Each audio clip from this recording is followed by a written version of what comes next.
इन्हीं के गर्भ से महाराज दक्ष ने 1000 पुत्र उत्पन्न कर दिए, जिनका नाम पड़ा हर्यश्व।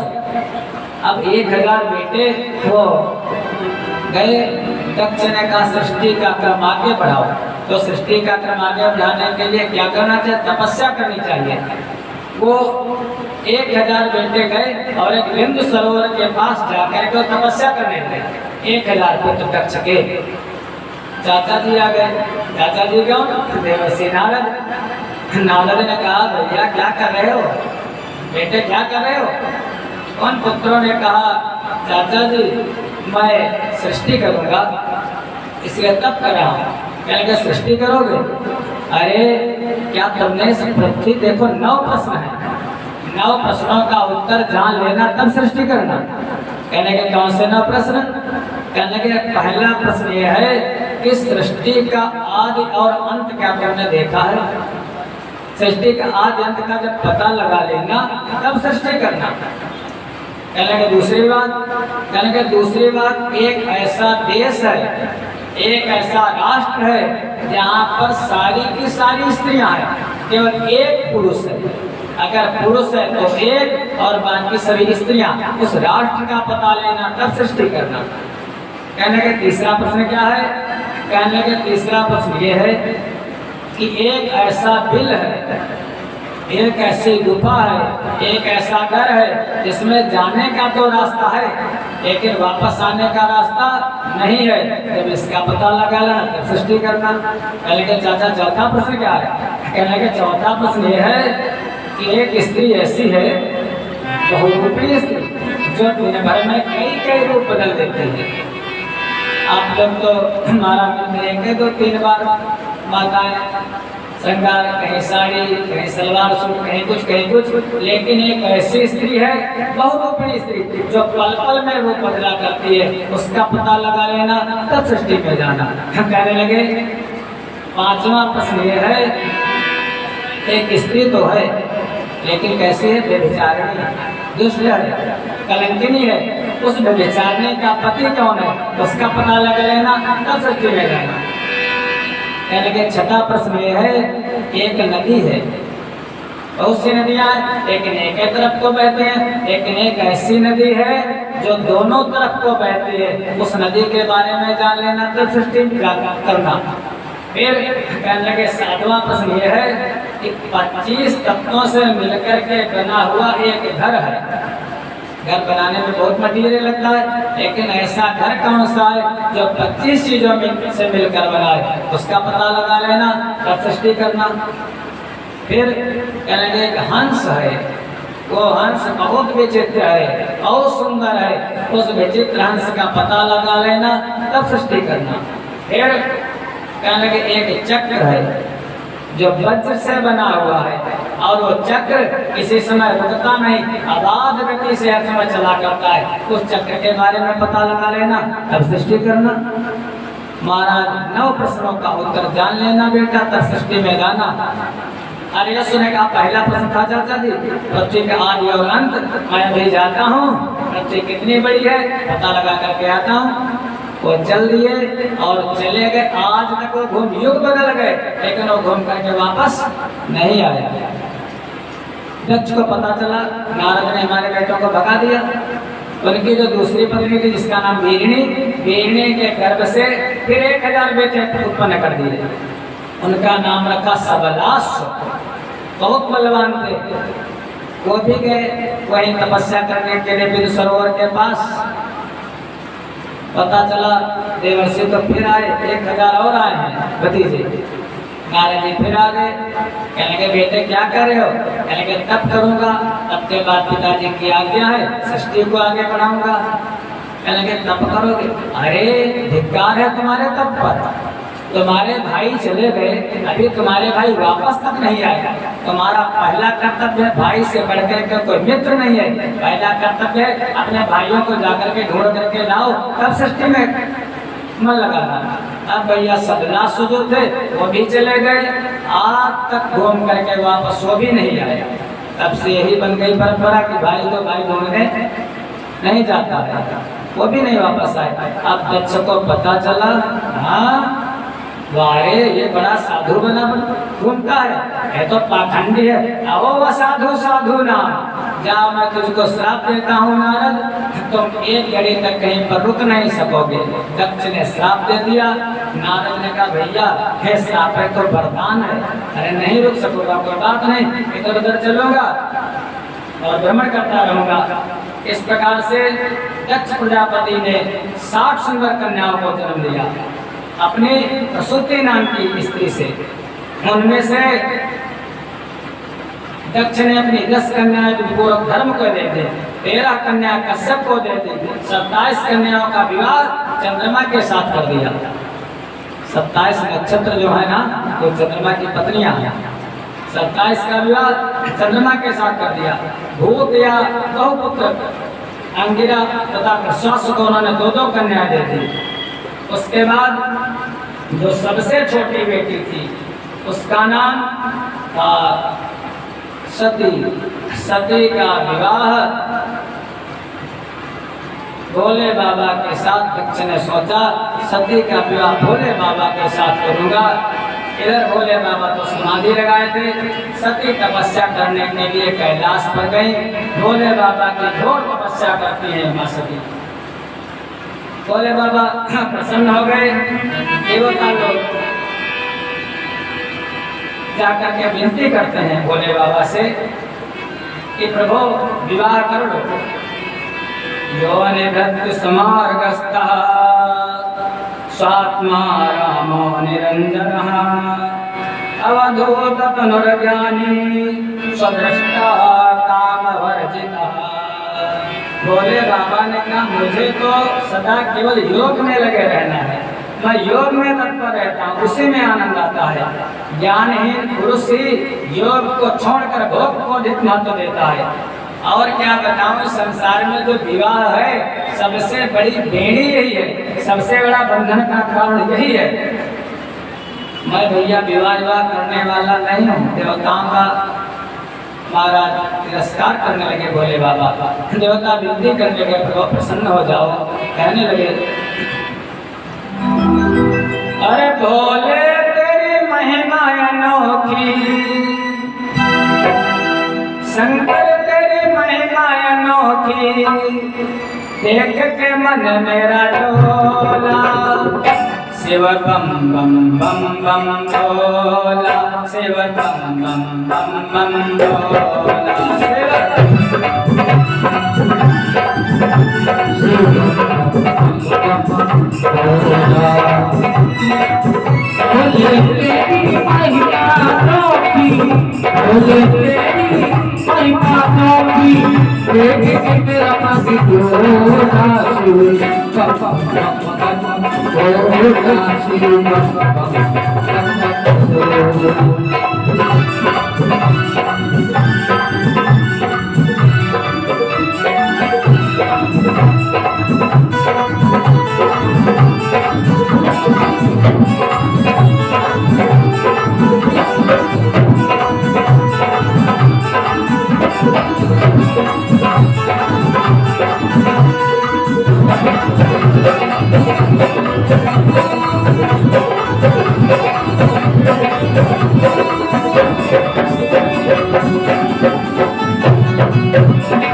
बम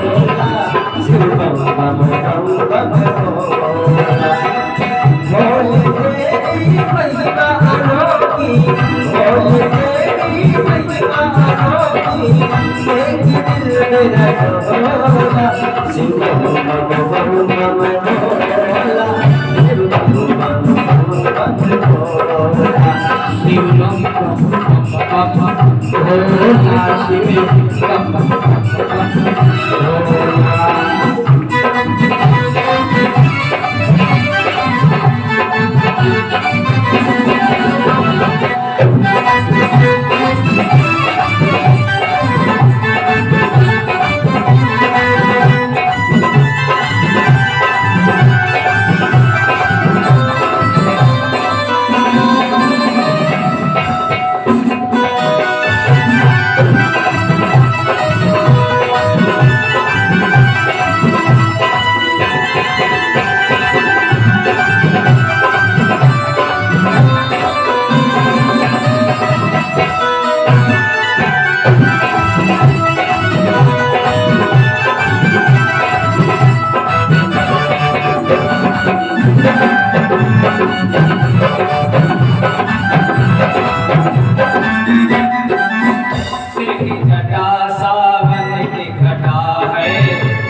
सावन की घटा है ललाट ऊपर चंद्र छटा है ललाट ऊपर चंद्र छटा है ललाट ऊपर चंद्र छटा है अरे गंगा सिर पर झिलमिल बहती गंगा सिर पर झिलमिल बहती मुख में भंग का गोला शिव बम बम बम भोला शिव बम बम बम भोला शिव बम बम बम भोला शिव बम बम भोला।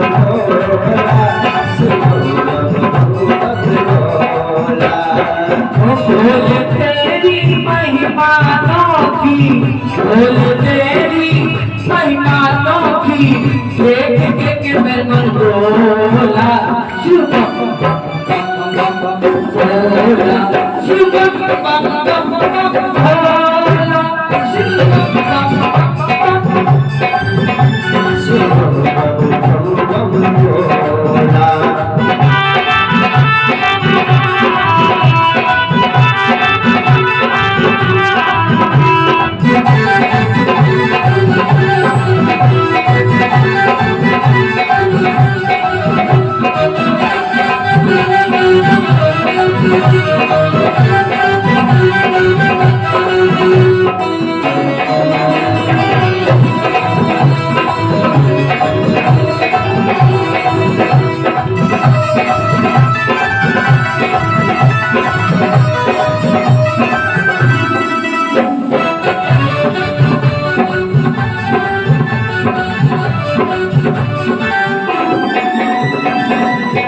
मुनि सब तुमको ध्यावे तेरा भेद समझ ना पावे तेरा भेद समझ ना पावे तेरा भेद समझ ना पावे ऋषि मुनि सब तुमको ध्यावे तेरा भेद समझ ना पावे तेरा भेद समझ ना पावे तेरा भेद समझ ना पावे अलख निरंजन नाम तिहारो अलख निरंजन नाम तिहारो सद्भुतों का टोला शिव बम बम बम भोला शिव बम बम बम भोला शिव बम बम बम भोला शिव बम बम बम भोला। बोल तेरी महिमा अनोखी बोल तेरी महिमा अनोखी देख के मेरा मन डोला शिव बम बम बम भोला बम बम बम भोला शिव बम बम भोला शिव बम बम भोला।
शंकर भगवान की जय।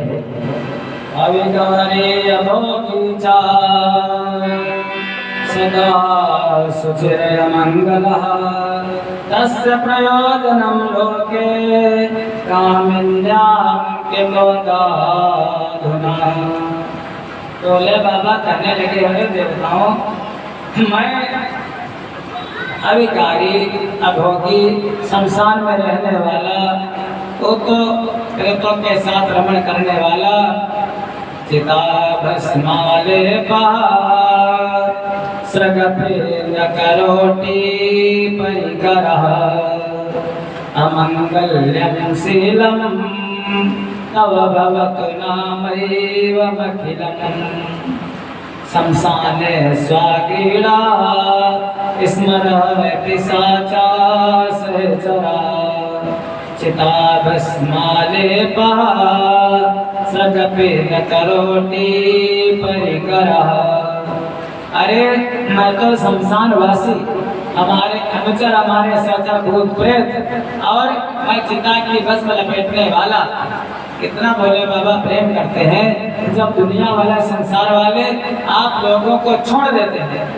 जब तक सांस है अभी तक आपके साथी हैं महाराज, सांस निकल जाए उसके बाद जो पति पत्नी एक ही साथ एक रूप में रहते हो, और अगर सांस ना रहे शरीर में तो हमारा जो भी छोड़ करके चली जाती है। कहते हैं साथी हैं सभी गंगा के जल बिंदु पान तक, अर्धांगिनी भी चलेगी केवल मकान तक, परिवार के सब लोग चलेंगे मसान तक, और बेटा भी हक निभाएगा बस अग्निदान तक। बस इसके आगे कोई जाने वाला नहीं है। सभी संगी साथी कहाँ चलेंगे? शमशान तक चलेंगे। पत्नी कितना भी प्रेम करे, कितना भी रोए, कितना भी कहाड़ मारे, कितना भी चोरी तोड़े, लेकिन दरवाजे के बाद वो भी नहीं जाते हैं महाराज। तो 7 जन्मों का रिश्ता धरा ही रह जाता है। अर्धांगिनी भी चलेगी केवल मकान तक। परिवार के सब लोग जिनके लिए तुम नरक पे जाते हो, दुनिया भर के पाप करते हो, इसके लिए अपने लिए नहीं करते हो, करते तो परिवार के लिए हो, लेकिन परिवार वाले भी शमशान तक जाते हैं, बस उसके बाद वो भी नहीं जाते। बेटा जिसको आपने बहुत प्रेम से पाला है वो तुम्हारी मारा खान करता है, तुम्हारे मुख में आग वही देता है और बाद में तुम्हारी कपाल क्रिया करता है। कपाल क्रिया बेटे की खोपड़ी फोड़ेगा, जिसको आपने गोद में दिलाया। दुनिया का नियम बन गया महाराज, लेकिन साथ में कौन जाता है? आपने जो सत्कर्म किए हैं, यहाँ पर यज्ञ किया है, दान किया है, गरीबों की सेवा की है महाराज, इस शरीर से अगर इसी शरीर से पुण्य किया है तो हमारा स्वर्ग की प्राप्ति होगी, और अगर पाप किया है तो नरक की। कहते हैं स्वर्ग है इसकी चिंता मत करो, लेकिन स्वर्ग पाने का प्रयत्न करो। क्या करो? यज्ञ करो, दान करो, तपस्या करो, भगवान की भक्ति करो, स्वर्ग आपको वैसे मिलेगा। स्वर्ग है या नहीं इसकी विचार मत करो, लेकिन स्वर्ग पाने का यत्न करो।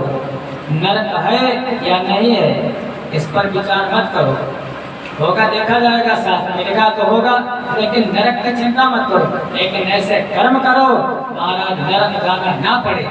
ऐसे कल बताया था मैंने, ऐसे कर्म करो कि अमृत से हजारों कोसों दूर रहे। अरे जैसे महाराज शरीर शांत हो तो लेने के लिए हमारे भोले बाबा के गण आए, नारायण के दूत आए। ऐसी भक्ति करो जैसे बंदरा ध्रुव ने की। महाराज नृत्य को जीत लिया था, काल जयी हो गए थे। जब मृत्यु आई तो ध्रुव जी ने मृत्यु के मस्तक पर पैर रखा। मृत्यु कहती मैं तुमको ले नहीं जा सकती। बंदरा ध्रुव ने मृत्यु के सर पर पैर रख करके तब वहाँ पर विराजमान होते हैं। तो ऐसे भक्त बनो भगवान के, हरिजन मन को ऐसा बन कि हरि सुमिरन की हद कर दे। महाराज नरक है या नहीं इसके विचार मत करो, लेकिन ऐसे कर्म करो कि नरक ना जाना पड़े। फिर पुनर्जन्म है या नहीं, तो उससे लोग कहते हैं भाई शास्त्र कहता है पुनर्जन्म है, बहुत से कहते जो है अपने समाज वाले नास्तिक लोग वो कहते हैं कुछ नहीं है। आस्तिक है तो जो मानते हैं शास्त्र को कहते हैं, लेकिन पुनर्जन्म है या नहीं है इस पर विचार मत करो, लेकिन ऐसे कर्म करो कि दोबारा यहाँ पर तुमको जन्म लेना ना पड़े। अभी मैंने बताया था, देखो अगर आपके अंदर कोई कामना रहेगी, आपके अंदर कोई वासना रहेगी तो जन्म लेना ही पड़ेगा।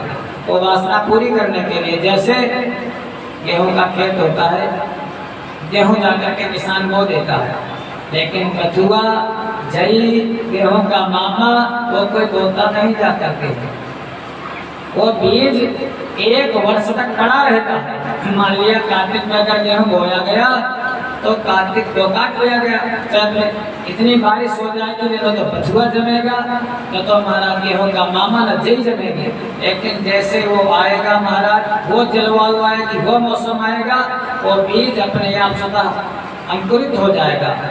ऐसे जब तक तुम्हारे इस मन में, कहते हैं मन बुद्धि चित्त अहंकार, चित्त माने जैसे कंप्यूटर की क्या नाम, मोबाइल की मेमोरी कार्ड या कंप्यूटर की हार्ड डिस्क, पता नहीं कितने जन्मों के संस्कार तुम्हारे अंदर हमारा संरक्षित है। और जैसे जब तुम्हारा जहाँ पर मन लग जाएगा, जैसी वासना होगी वैसा तुम्हारा जन्म होगा। पुनर्जन्म है या नहीं इस पर विचार मत करो, लेकिन ऐसे कर्म करो कि दोबारा जन्म ना लेना पड़े। फिर भगवान है भगवान नहीं है, वैसे लगता है भगवान है भगवान, अभी भगवान कह देंगे और हम लोग भी कह जाते हैं हम भगवान भगवान। अरे जहाँ भगवान कहो तो आपने भगवान का तिरस्कार कर दिया। बड़े बड़े भक्त कह जाते हैं कथा अथा भगवान भगवान, तो भगवान अरे श्रद्धा से नाम लो, भगवान है या नहीं इस पर विचार मत करो, लेकिन उन भगवान को जानने का प्रयत्न करो। यही जाने जब जाए है आई, और वो भगवान एक है अनेक, बोलो ना भगवान एक है या बहुत से? हाँ? एक। अभी भोले बाबा, अभी कन्हैया की कथा सुनाई जाएगी तो कन्हैया, अभी महाराज राम जी की तो राम जी, हनुमान जी, एक अनेक, एक अनेक, यही भगवान एक है, रूप उनके अनेक है। सही बता रहे हैं। एक कोई ऐसे संत थे, एक कोई राजा थे, तो राजा गए संत के पास। संत से पूछा दादाजी ने, महाराज जी एक बात बताओ, अच्छा भगवान एक है? फिर उन्होंने 3 प्रश्न किए, प्रभु ये बात बताओ भगवान एक है या अनेक? अच्छा फिर भगवान रहते कहाँ? कहाँ रहते? मंदिर में?